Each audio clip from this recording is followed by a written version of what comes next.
చిన్న క్లూతో చిన్న సోర్స్ పెద్ద కేసును ఛేదించి ఉంటారంట.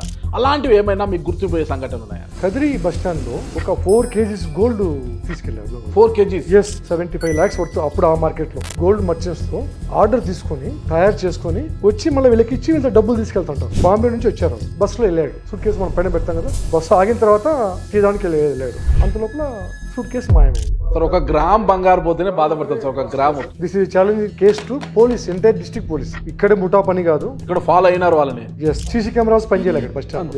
మన డిస్ట్రిక్ట్ లో ఎక్కడ చేశాడు? Tadipatri bus stand, Tadipatri gold shop, Anantapur gold shops, ఆ టవర్ టెంప్ లో దాదాపు 3 lakhs నంబర్స్ వచ్చాయి. నంబర్లు ఎక్కువ, ఈ 3 ప్రాంతాల్లో ఏవి ఎక్కువ?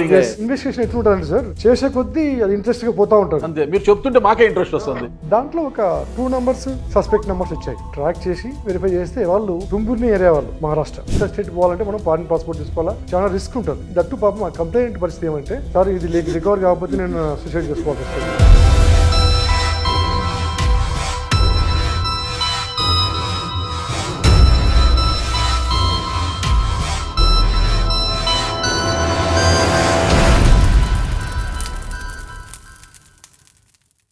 Welcome to Suman TV. నేను మీ నాగరాజ్ బైర్సిటీని. తమ సర్వీస్లో ఎలాంటి విషయాలు మర్చిపోలేకున్నారు, వాళ్ళకు గుర్తింపు తెచ్చిన సంఘటనలు ఏంటి అని తెలుసుకోవడానికి ఈరోజు మనతో ఉన్నారు పుట్టపర్తి, సత్యసాయి పుట్టపర్తి జిల్లా అడిషనల్ ఎస్పీ ఆళ్ళ శ్రీనివాస్ గారు మనతో ఉన్నారు. ఆయన అడిగి వివరాలు తెలుసుకుంటాం. సార్ నమస్తే. సార్ నమస్తే సార్, బాగున్నారా? బాగున్నా సార్.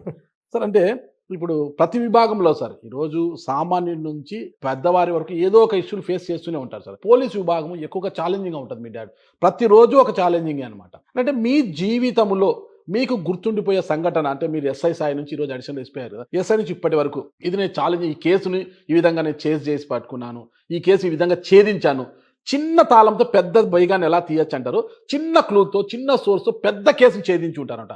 అలాంటివి ఏమైనా మీకు గుర్తుండిపోయే సంఘటనలు ఉన్నాయా? ఫస్ట్ నేను 2 town లో సీఏ ఉండేప్పుడు sir, Shanawaz Kasim sir SP గారు ఉన్నారు అప్పుడు. ఓకే, షానవాజ్ కాసిం. ఎస్, నేను 2 town లో ఉన్నాను. కోలార్ కృష్ణ సార్ పెనుగొండ డిఎస్పీ ఉన్నారు. ఆయన రిటైర్డ్ అయిపోయారు. అప్పుడు ఒక ఛాలెంజ్ కేసు వచ్చింది పోలీస్ కి. కదిరి బస్ స్టాండ్ లో ఒక 4 kgs గోల్డ్ తీసుకెళ్లారు. 4 kgs? ఎస్, అంటే దాదాపు 75 lakhs వర్త్. అప్పుడు ఆ మార్కెట్ లో.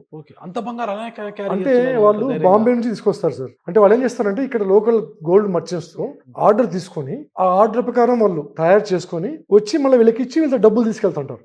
అది వాళ్ళ ప్రొఫెషన్. కాబట్టి అదే విధంగా బాంబే నుంచి వచ్చారు వాళ్ళు. తాడిపత్రి, కదిరి, అనంతపురం 3 ప్లేస్లో ఇస్తారు బంగారు వ్యాపారస్తులకి. దాంట్లో భాగంగా బాంబే నుంచి వచ్చాడు ఒక వ్యాపారస్తుడు. తాడిపత్రిలో ఇచ్చాడు, అనంతపురం టౌన్ లో ఇచ్చాడు, లాస్ట్ కదిరిలో ఇవ్వడానికి బస్సులో వెళ్ళాడు. ఆ మామూలుగా సూట్ కేసు అనమాట. సూట్ కేసు మనం పైన పెడతాం కదా, బస్సు ఆగిన తర్వాత బస్సు దిగాడు. దిగి తీయడానికి వెళ్ళాడు. జస్ట్ ఒక 2 minutes గ్యాప్. అంత లోపల సూట్ కేసు మాయమైంది. అతను వచ్చి చూసుకుంటే లేదు. అది 4 kgs బంగారం అంటే తమాషా కాదు కదా.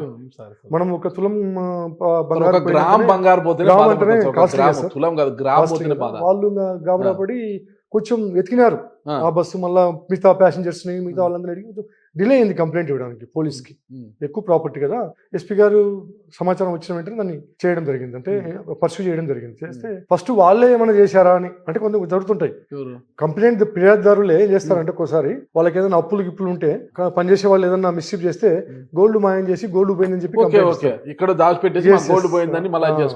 వీళ్ళు లేట్ గా ఇచ్చారు కాబట్టి కంప్లైంట్ కొంచెం వాళ్ళ మీద డౌట్ పోయింది.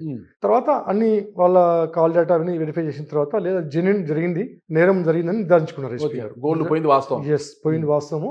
ఇక్కడే ముఠా పని కాదు, అంతర్జాతీయ ఇంటర్ స్టేట్ గ్యాంగ్ పని ఉంటుందని చెప్పి ఇక్కడ ఫాలో అయినారు వాళ్ళని. ఎస్, 100% ఫాలో అయ్యి వచ్చారు. కాబట్టి సరే అని ఎస్పీ గారు దాన్ని ఛాలెంజింగ్ కేసు అన్నారు కదా. This is challenging case to police, entire district police. ఎక్కడ క్లూ లేదు దాంట్లో. వాళ్ళు ఊకే బస్సులో ఆ సీసీ కెమెరాస్ పనిచేయాలి అక్కడ బస్ స్టాండ్. అవన్నీ కూడా వెరిఫై చేసినాం. ఎంటైర్ జర్నీ ఎక్కడి నుంచి స్టార్ట్ అయ్యారు, బాంబే నుంచి స్టార్ట్ అయ్యారు. దాన్ని డీటెయిల్స్ తీసుకున్నాం. టవర్ డంప్ డేటా తీసుకున్నాం. టెక్నాలజీ, సాంకేతిక పరిజ్ఞానాన్ని ఉపయోగించుకున్నాం. తీసుకుంటే ఎక్కడ తీసుకున్నాం అంటే, అతను మూవ్మెంట్ ఎక్కడి నుంచి వచ్చాడు, బాంబే నుంచి వచ్చాడు, మన డిస్ట్రిక్ట్ లో ఎక్కడ చేశాడు. ఫస్ట్ తాడిపత్రి వెళ్ళాడు, Tadipatri bus stand, Tadipatri gold shop, తర్వాత Anantapur bus stand, Anantapur gold shops, కదిరిలో వెళ్ళింది, కదిరి బస్ స్టాండ్, అక్కడ టవర్ డంప్ డేటా తీసుకున్నాం. అంటే కామన్ ఆ ఏ టైంలో పోయిందో ఆ టైంలో కొంచెం 1 hour ముందు 1 hour తర్వాత అట్లా తీసుకున్నాం. దాదాపు 3 lakhs నంబర్స్ వచ్చాయి. 3 lakhs నంబర్స్ మనం ఎట్లా ఐడెంటిఫై చేస్తాం? కరెక్ట్, చేయలేం కదా. చిన్న విషయం కాదు. దాంట్లో కామన్ కాల్స్ తీసుకున్నాం. 3 ప్లేసులు అంటే తాడిపత్రి, అనంతపురం, కదిరి. ఆ టవర్ టెంప్ లో 3 lakhs కాల్స్ లో ఏవి మనకు కామన్ నంబర్స్ ఉన్నాయి. ఎందుకంటే ఈ 3 ప్లేసుల్లో లింక్ అయింది కదా అఫెన్స్. కరెక్ట్, కాబట్టి అది తీసుకున్నాం.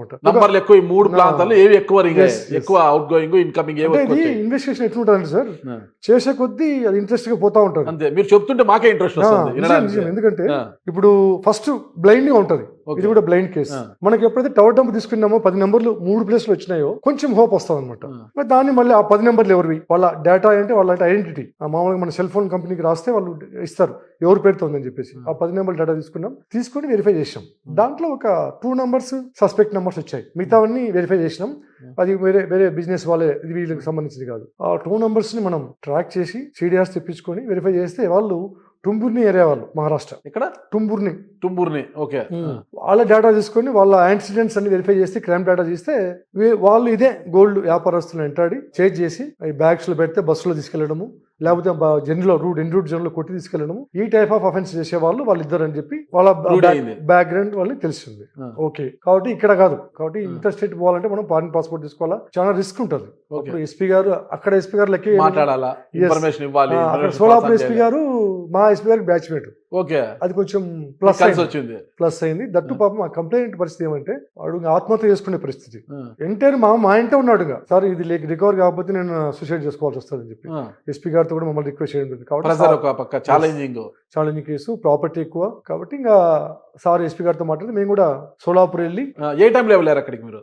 నైట్ టైం వెళ్ళాము. ముందే అక్కడ లోకల్ పోలీస్ ఎస్పీ గారు పిలిపించుకొని రెక్కి చేసుకున్నాం, ఎవరెవరు ఏ ఇంట్లో ఉంటారు, ఇంట్లో ఐడెంటిఫై చేసుకుని ఉన్నారా లేదా అని నిర్ధారించుకుని అవన్నీ అయిన తర్వాత మనం వెళ్తాం. ఎందుకంటే పోలీసు అయితే గుర్తుపడతారు కాబట్టి, కొత్త పోలీసు మీరు కాబట్టి వాళ్ళ ద్వారా ఒక సమాచారం సేకరించినాం. ఓకే, సేకరించుకొని ఎస్పీ గారి హెల్ప్ తో మనం అక్కడ లోకల్ పోలీస్ హెల్ప్ తీసుకొని వాళ్ళను న్యాప్ చేసి ఎంటైర్ గోల్డ్ రికవర్ చేసినాము. దాదాపు పట్టుకొచ్చారు ఇక్కడికి, పట్టుకొచ్చి కోర్టులో ప్రొడ్యూస్ చేసి మళ్ళీ అందరికి గోల్డ్ అక్కడే రికవర్ చేశారా?